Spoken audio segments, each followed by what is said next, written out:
ไปทางให้บ่โอ้บุงบ้านเฮาช่วงนี้ก็ฮอดฤดูทางให้เลยเนาะทางให้แล้วก็คือทาเราทามันแห้งบ่เดือน4จึงจูด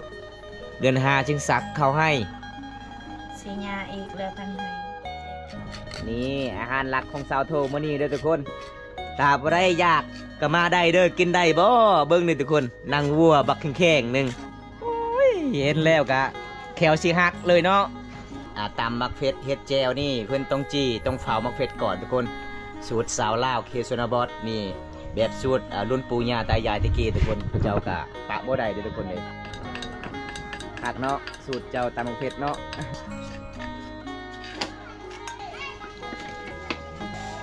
น้ำปลาบ้านเฮาคือน้ำธรรมดาเนาะ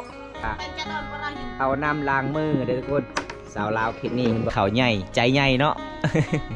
จะดึงกระให้มันไปจะโดนอ๋อเป็นว่ากินข้าวเย็นเด้อ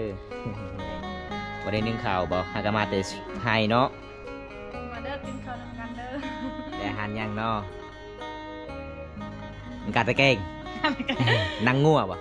โอ้มามีมะเขือไปฟอร์มมีแจวเฝ้าสุดยอดทุกคนบ่ได้ไปเยี่ยมพยายามน้องโทคนนี้บ่ผิดหวังในบ้านน้องเลยทุกคนหิวข้าวหิวน้ำเพิ่นก็ย่อเลยพี่น้องเอ้ยคันบ่มีอาหารน้องก็ตำแจวให้กินเอามะเขือมากินเนาะ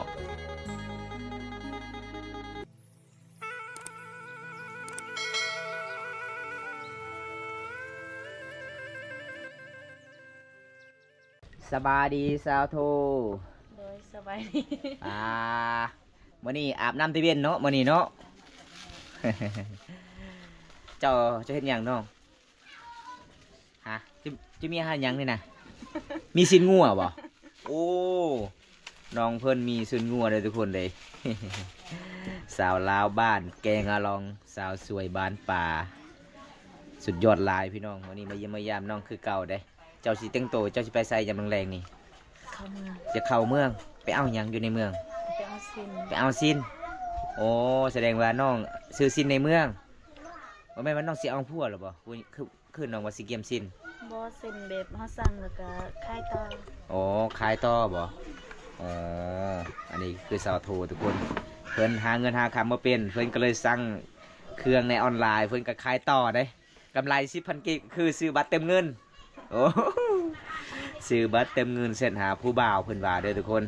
ตอนนี้น้องก็กำลังนึ่งข้าวดังไฟน้องเฮ็ดกินทุกคนมาเยี่ยมมายามประมาณ 3 โมงแรงๆเด้อพี่น้องกระดาษนั่งกระดานอ๋อสบายดีเด้อทุกคนตอนนี้สาวโทเต็งโตก็งามเลยเพื่อนว่าสิออกไปเมืองนองมื้อนี้เพิ่นอยากไปเที่ยวลองเบิ่งเมืองนองใกล้สิฮอดหน้าหนาว เพื่อนอยากไปเอาซินตอนนี้เพื่อนก็กำลังชิจี้นางงัวทุกคนเลยแน่พิการ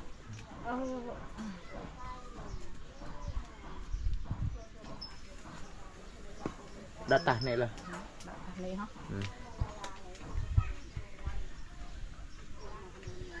ส่วนเฮาได้กินเตนางงัวเนาะส่วนเขากินซินดาด กินดิมุมวาสนาเฮาบ่ถึงเด้กินที่ซินงูเวียดนามมาขาย 10,000 กีบถ้าผู้ใดแขวหักๆล้นๆนี่กินบ่ได้เลย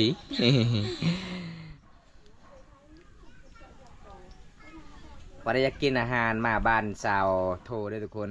เพิ่นใจดีเด้มาเยี่ยมมายามเมื่อใดน้องก็ใจดีพี่น้อง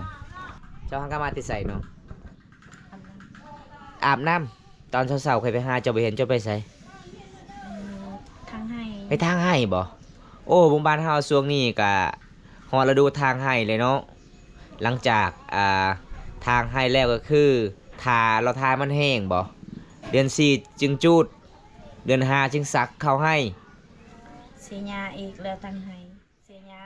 เดือน6ก็คือเสียหญ้าเนาะสีญามักต้นยังบ่เสียโอ้เอาทุกคนมามื้อนี้น้องฮากามาแต่ทางให้ได้สาวสวยบ้านแกงกะลองนี่ขยันหลายคันบ่ทางให้ก็บ่มีข้าวกินเด้ยามเขาเจ้ากินข้าวให้เฮาบ่ได้เฮ็ดให้เฮาบ่ได้กินเฮาต้องเฮ็ดแล้วทุกคนเลยเจ้ากินหยังแท้คือแซ่บแท้ค่อยเบิ่งเจ้ากินนี่มะเขือกับมักตัวแห่บ่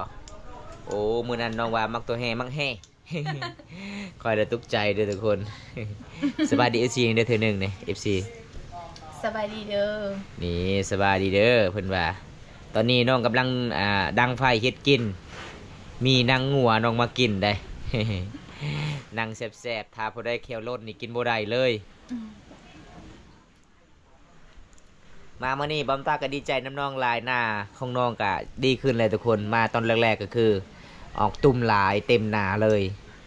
มันเป็นคันเนาะโอ้ได้เกิดมาก็บ่เคยเป็นบ่ครั้งแรกในชีวิตเลยโอ้วันนี้สาวโทติงโตงามเลยทุกคนน้องก็สิเข้าเมืองนอง ไปครับเครื่องน้องสั่งมาสินน้องก็ขายต่ออีกเจ้าซื้อมาเท่าไรสินนะเจ้าสั่งมา 5,277 52,77เวลาเจ้าขายต่อบันนี้พื้นเท่าไหร่ 90โอ้กำไรเลยเนาะ เอาพอได้ซื้อบัตรเติมเงินพอได้ซื้อสบู่คำแม่มาได้เด้อครับคำแม่มาได้เด้อมื้อนี้ก็บอมตากับมาไลฟ์สดให้ FC ได้ครับชมวิถีชีวิตชาวลาว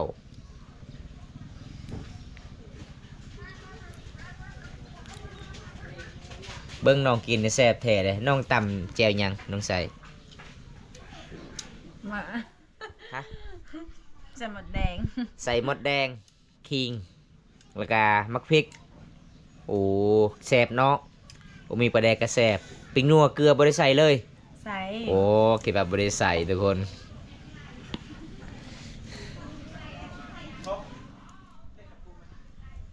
ปุ๊บปัว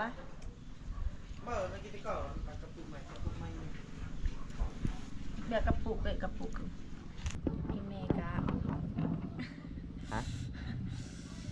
ทั้งเมืองน่ะเราว่าตะบ่ อีเมคุณยังบ้องบ่โอ้สาวโทนี่อยู่ใกล้ๆกับเมืองนองเวาลาบ่เป็นเลยอีเมคุณยังบ้องกับบ่ฮู้อีกทุกคนเลยน้องฮู้แต่ I love you เนาะขึ้นมะขามกับฮู้เนาะเก่งได้ขึ้นมะขามปีนกกมะขามน้องไปเอามะขามสุดยอดลายเก่งสบายดีโดยสบายดีกินข้าวให้แซ่บเด้อเพิ่นว่า ยังบ่ได้กินข้าว บ่ได้กินข้าวเด้อกินหยัง กินส้ม กินส้มเด้ออ้ายน้องกินส้มโชคดีโอ้สบายดีเด้อโอ้เขียนภาษาลาวเก่งแท้พี่น้องเฮาจากเกาหลีหรือว่าญี่ปุ่นเนาะพวกเฮากำลังเว้ากันแท้ๆแม่นบ่อ้ายเว้าหยังเว้ากันแท้ๆบ่เข้าใจเด้อบ่าวบุญยัง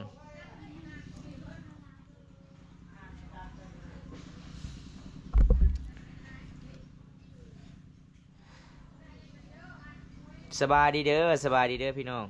สบายดีน่าฮักหลายขอบใจเน่ ขอบใจเด้อ นี่ขอบใจเด้อครับน้องซอโทหิวข้าวแล้วน้องฮักก็มาแต่ทางไห้เด้สาวลาวเขตนี้สวยเวียกอีพอยเมทางไห้น่าฮักหลายขอบใจเด้อขอบใจเด้อ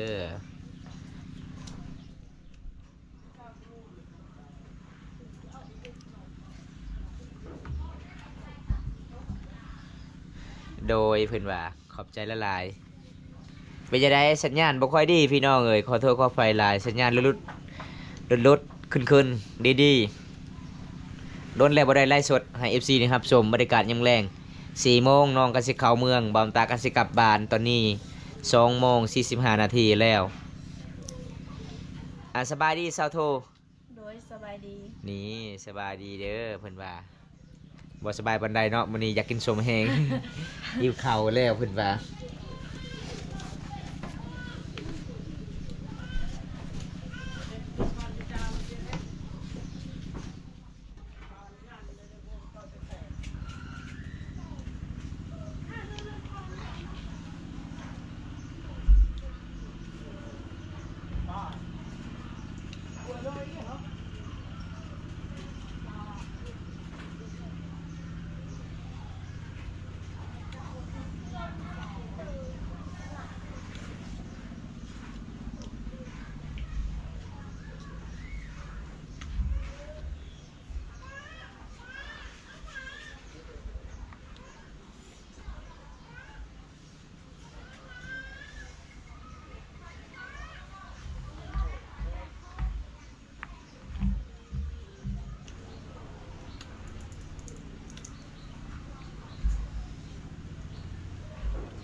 กว่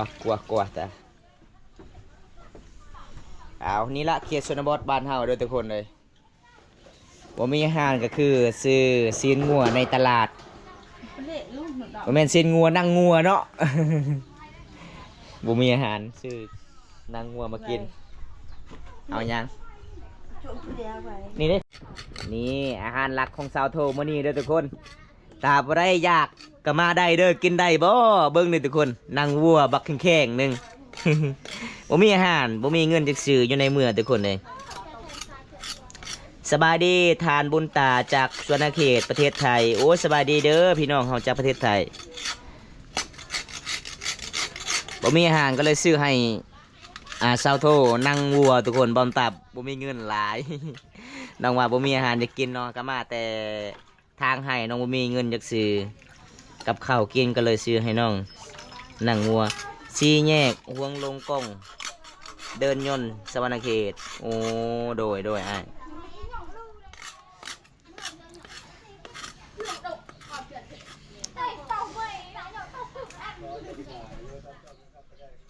เฮาเคยกินก็กินได้เนาะเฮาเนาะ เพราะว่าคนในเมืองนี่กินบ่ได้ได้ก็เฮากินได้เฮาเผาให้มันไหม้คนมันแล้วก็กินไปเลยเฮาเนาะโอ้ทุกคนกินแบบบานๆฮะนี่สาวโทกำลังสิเฮ็ดเลยเด้อทุกคนโอ้ยเห็นแล้วกะแขวสิหักเลยเนาะ แข้งมาสาวโทกินได้บ่เบิ่งลองเบิ่งอันหนึ่งเอาก่อนทุกคนเลย นานจะกินบ่ได้พี่น้องอ่อนอยู่เนาะอ่อนอยู่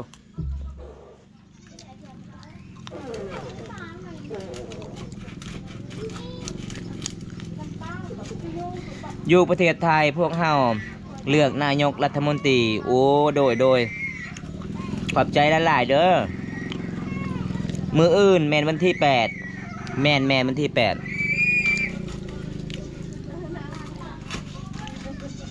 ขอบใจหลายๆพี่น้องเฮาที่เข้ามาติดตามรับชมมื้อนี้แล้วก็บอกละเอียดให้บอมตาได้ฮู้เพราะว่าบอมตาก็เป็นคนบ้านนอกคนหนึ่งเงินเดือนเงินดาวก็บ่ค่อยมีแต่บอมตาก็ใจมันมักก็เลยเฮ็ดคลิปตลอดเลยทุกคนเลยคือ FC นะครับชมวิถีชีวิตเขตชนบทประเพณีงานแต่งชนบทบ้านเฮางานสงกรานต์ชนบทบ้านเฮาแล้วก็วิถีชีวิตแบบเดิมๆเลยสิพาพี่น้องเฮาได้รับชมที่อยู่ในต่างประเทศเพราะว่าบ้านเฮาก็แบบเดิมๆเลยทุกคนแบบโบราณ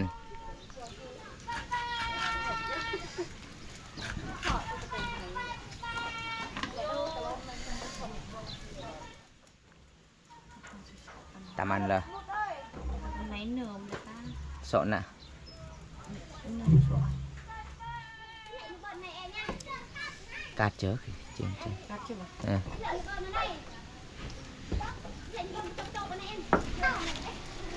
เอาเพิ่นจีไปพร้อม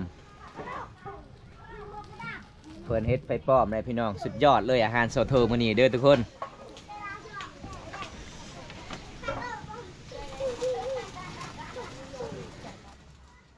เมื่อวานนี้ก็ไปเยี่ยมไปยามน้องโทตามตอนค่ำๆก็เลยบ่ได้ไล่สดให้ FC นะครับชมทุกคนเพราะว่าน้องหากมาแต่ให้โอ้รถใหญ่บ่ โอ้เสียงเขาเจ้าลินทุกคนสบายดีเด้อพี่น้องกันแม่นมาได้เด้อทุกคนมื้อนี้ทางบอมตาไล่สดแล้วก็ถ่ายคลิปน้องเลยทุกคนเลย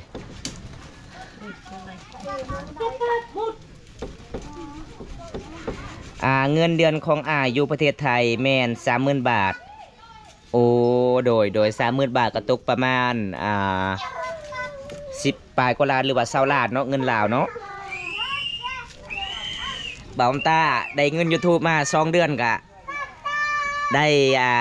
98 ดอลบางทีก็4 เดือนได้100 เหรียญบางทีก็3 เดือนได้100 เหรียญทุกคนเลย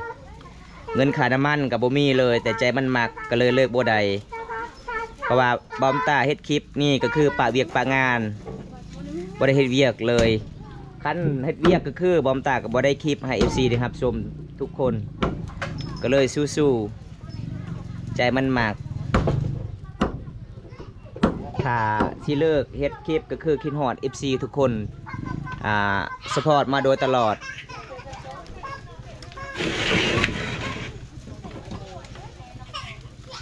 เรียกจำได้เก่งเนาะเจ้าเนาะสะโทเนาะจะเฮ็ดกินเนาะ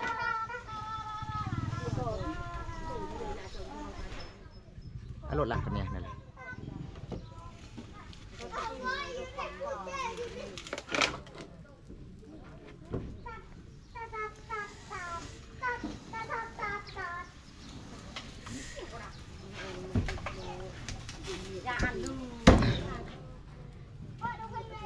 บอกว่าช่วยด้วยคนกัน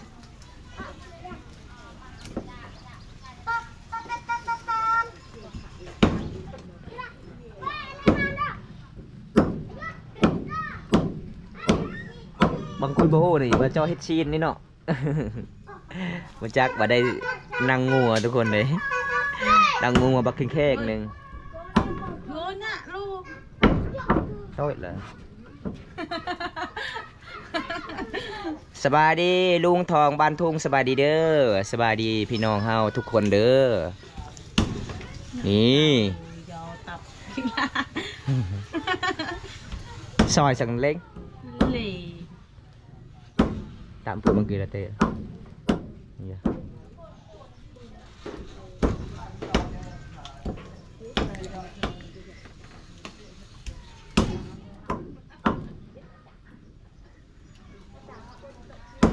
บ่มีอาหารกินทุกคนเลย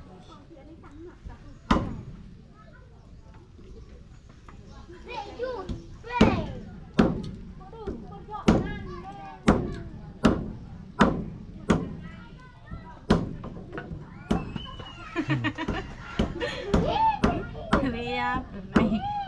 ขอโทษเด้อพี่น้องกองมันตีเพราะว่าเฮือนน้องก็เจ้าเฮ็ดด้วยใหม่ทุกคนเลยแบบบอนแปลนปูเขาเจ้าบริใส่ตะปูเวลาเขาเฮ็ดกินมันตีงบอลตาก็คืออยู่ตามซานเฮือนนี่เบิ่งเนาะทุกคนนี่เห็นบ่พี่น้องเอ้ยกลับมาเป็นง่ายเพื่อให้ FC ได้รับชมบ้านเฮาก็ใกล้สิเริ่มหนาวเนาะซอโทเนาะใกล้สิเริ่มหนาวเลยทุกคนส่วนคนอื่นกินเสียนดาดกินกุ้งทะเลกินมึก ส่วนเฮากินติดของแข็งมีวัฒนานะกินสินดาดกินปลาหมึกมา วัฒนาบ่ถึงบ่ กันอยู่ในเมืองจะได้กินสินดาดเนาะกุ้งทะเลอาหารบ้านเฮาลิแต่มะเขือหน่อไม้อาหารหลักที่สุดคือหน่อไม้เนาะยันหน่อไม้ต้องกินหน่อไม้ตลอดเลยกินต้มกินแกงมีหลายประเภทกิน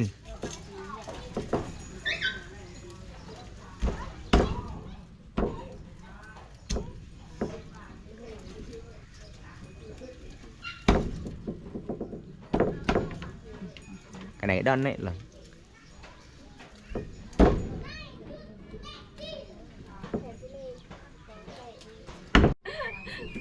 ngàn tờ mình tệ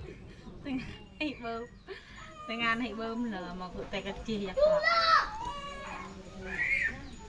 ห้ามหนักที่ที่ระเบิด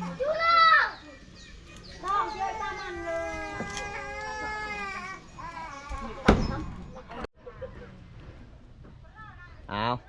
ตอนนี้ซาวโทเวลาเพื่อนอยากตำมักเฟสเฮ็ดแจวนี่เพื่อนต้องจี้ต้องเฝ้ามักเฟสก่อนทุกคนสูตรสาวลาวเคโซนาบอสนี่แบบสูตรรุ่นปู่ย่าตายายตะกี้ทุกคนเขาเจ้ากะปะบ่ได้เด้อทุกคนเลยนี่เพื่อนก็สิจี้มักเฟสก่อนหลังจากนั้นน้องกะสิเฮ็ดแจวได้กินข้าวพี่น้องไงน้องยังบ่ทันกินข้าวเที่ยง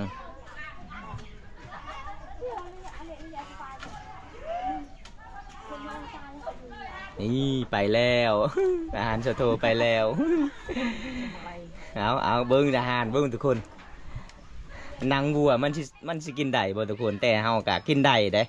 เฮาเคยกินได้อยู่แควเฮาแข็งแห้งเนาะกินผักธรรมดาผักทั่วๆทั่วแดนเด้ผักธรรมศาสตร์ก็เลยแควแข็งแห้ง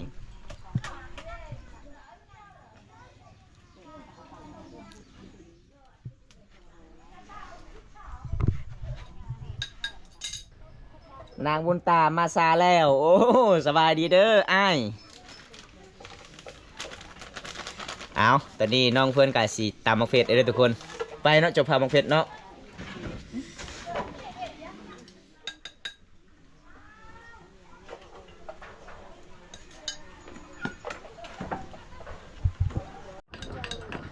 คักเนาะสูตรเจ้าตามมักเฟสเนาะ สุดยอดลายนี่ตอนนี้น้องกะสิเกียมสิกินข้าวกินน้ำเลยทุกคนเลย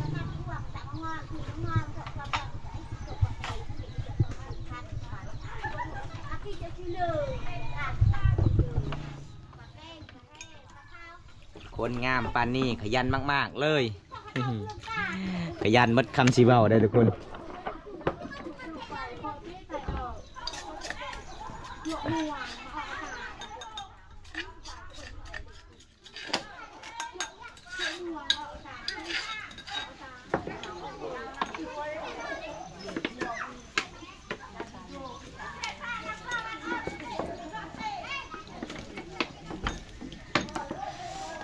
นำปลาบ้านเฮาคือนำธรรมดาเนาะ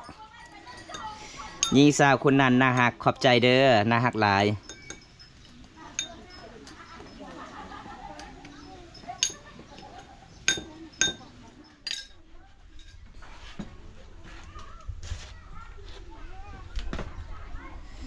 เคียร์ชนบทนี่เวลาแขกมาเยี่ยมมายามน้องๆกะน่าซิเมื่อหลายทุกคนขยันเด้เห็นบ่เจ้าให้ยังน้องไปยั้งมือเจ้าเจ็บบ่ยังเจ้าหานะกระโต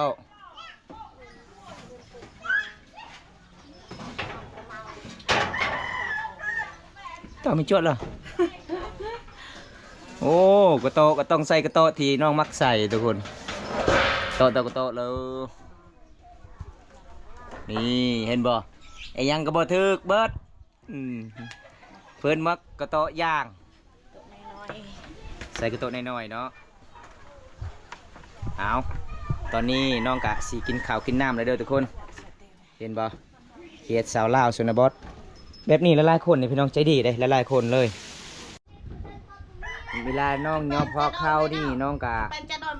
เอาน้ำล้างมือเด้อทุกคนสาวลาวคิดนี่เห็นบ่อันนี้เป็นลำล้างมือในคูสุดยอดเลยบ่ผิดหวังถ้าผู้ใดมาบ้านสาวโทเบิดคำสีเบาติดเขาก็ใหญ่ๆได้คนก็น้อยหน่อยแต่ติดเขาใหญ่ใจใหญ่เนาะ จะเดินกายมันน่ะเลยจะเลย อ๋อเพื่อนว่ากินข้าวเย็นเด้อ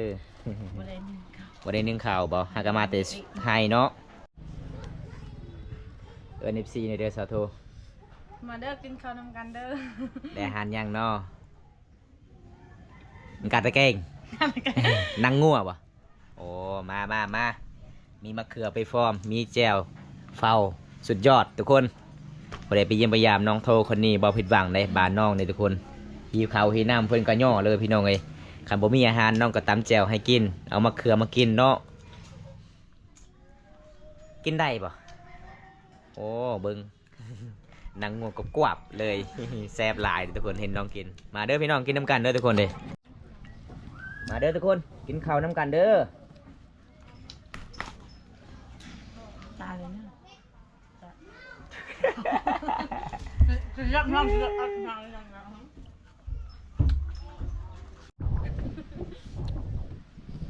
หลังจากเพื่อนกินข้าวกันน้ำแล้วตอนนี้เพื่อนว่าอยากเข้าเมืองแล้วพอดมองเลยเนาะเอาเสื้อแขนยาวจะบ่มีบ่มีเอาเจ้าบ่หน้าบ่เวลาเจ้าสิกลับบ้านนี่มันค่ำนี่น้องเลย บ่ได้ค่ำนะเอาแล้วก็มือ อ๋อจะไปกับผู้ใด ไปกับแม่ หมู่เจ้าผู้หญิงหรือผู้ชาย นี่ ผู้หญิงเนาะตอนนี้อายกะสิกลับก่อนเด้อ เด้อ ก็คือน้องก็สิเข้าเมืองเนาะเอาทุกคนมื้อนี้มาเยี่ยมมายามสาวโทคือเก่าเด้เพิ่นกะติดภารกิจแน่อยากเข้าเมือง ไปเอาสินเพิ่นเป็นแม่ค้าขายสินเด้จักสิมานหรือบ่เนาะมื้อนี้เนาะ คันบ่มากก็คือรูปทุนสั่งสินบักหลายๆจักพื้นต้องจังมา5พื้นบ๊ายบาย FC เด้อบ๊ายบายให้เฮงๆมันๆเด้อขายสิน เอาไปหาหมู่เลยน้องเอาทุกคนตอนนี้สาวโทกะสิไปหาหมู่เพิ่นก่อนเด้เดี๋ยวบอมตักสิกลับบ้านพุ่นละพี่น้องเอ้ย